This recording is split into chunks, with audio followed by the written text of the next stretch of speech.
Hi, my name is Cassia Mise, and I'm a licensed financial professional in the state of Maryland, and you're watching TM University.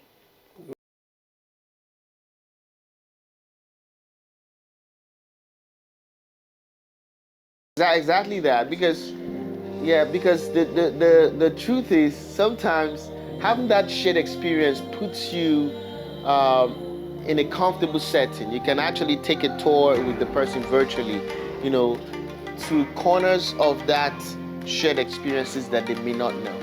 So if I wanted to teach multiplication, for example, Yeah. I'll start with multiplication is what repeated addition of the same number, right? Now, it's assumed Can you say that that again? multiplication is Okay. the repeated addition of the same number. Same number. Okay. So if you add 2 to 2 to 2 to 2 4 times, that's why we say 4 times 2. Okay. You understand? So 2 in Four four places. places.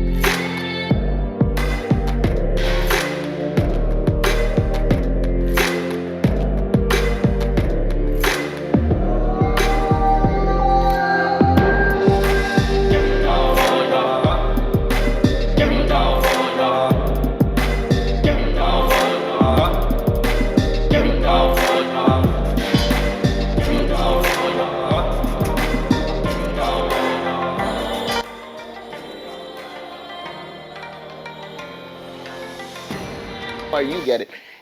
So it's to disabuse them of the notion, is to take away the notion that math is hard. Oh yeah. Because you hear left, right, and center, math is hard. Math is not really hard. It's just you think about it. It's if you can imagine it, if you can take in the concept of it, and if you have the basics down, Yeah. you'll be fine.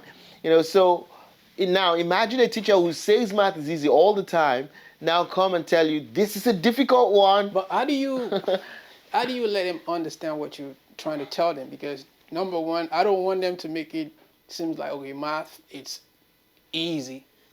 You understand? But in the real sense, in the real world, math is hard. So how do you balance both? No, Like, math.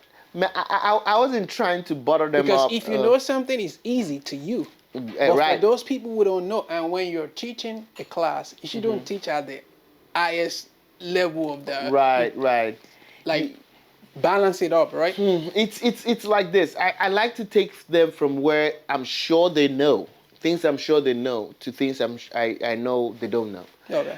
So it's like if I wanted to tell you a story, right, about a place, and I don't set up the context, the scenery, I don't paint the picture correctly, you would not understand what the story is about. Wow. You can't relate to it.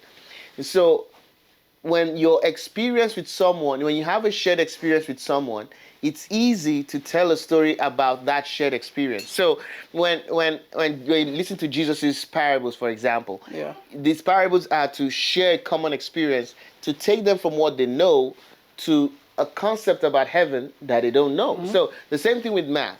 Like I try to So have funny, them. you know, I told that was what I told your pastor this morning.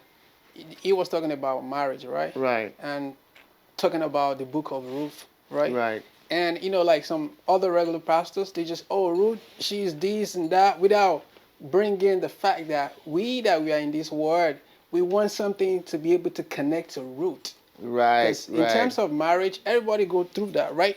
So when they now use Ruth as an example to preach marriage to the congregation, people kind of like get what they're trying to say. They can exactly. relate to it. Yeah. There's exactly that, because the truth is sometimes having that shared experience puts you in a comfortable setting. You can actually take a tour with the person virtually, you know, to corners of that shared experiences that they may not know. So if I wanted to teach multiplication, for example, Yeah. I'll start with multiplication is what repeated addition of the same number, right? Now, it's assumed Can you say that that again?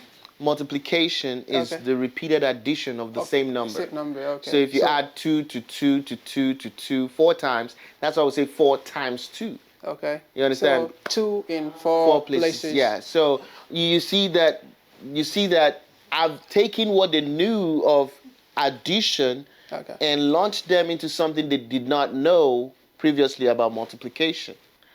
Do you understand? Now, that introduction into multiplication is to help them, transition from what they know to what they don't know. And soon enough, you expand their minds to the multiplication table facts. It's not just the two times that you can, the two, it's not only two that you can add multiple times. You can add 3 and 4 several times and build up the 3 times table, the 4 times table as such. Now, after they're comfortable with the multiplication tables, you teach them how to multiply numbers beyond the scope of the timetables using the facts of the times tables. So you see that you have to take them gradually from the things that they do know to the things that they don't know. So technically, the people that should get the greatest credit are the people who teach them in the kindergarten, pre-K even, because these ones actually get into the minds of babies and begin to conceptualize these things that God knows what they knew at that point. You understand? Yeah. Because we leverage on what they've done, the foundation they built, to build more on that. But sometimes people don't give these people who deal with kids at that infant stage, enough credit. You understand? To me, I tell parents, I teach students from 3rd grade and up. And that's because I know that a lot more goes into teaching students or children at, my baby's age, for example.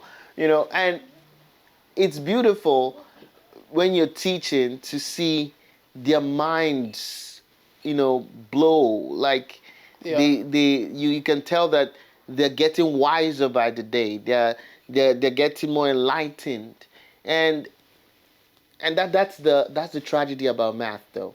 With English, you can hear it in their vocabulary. With social studies, you can hear it even in the conversation you hold.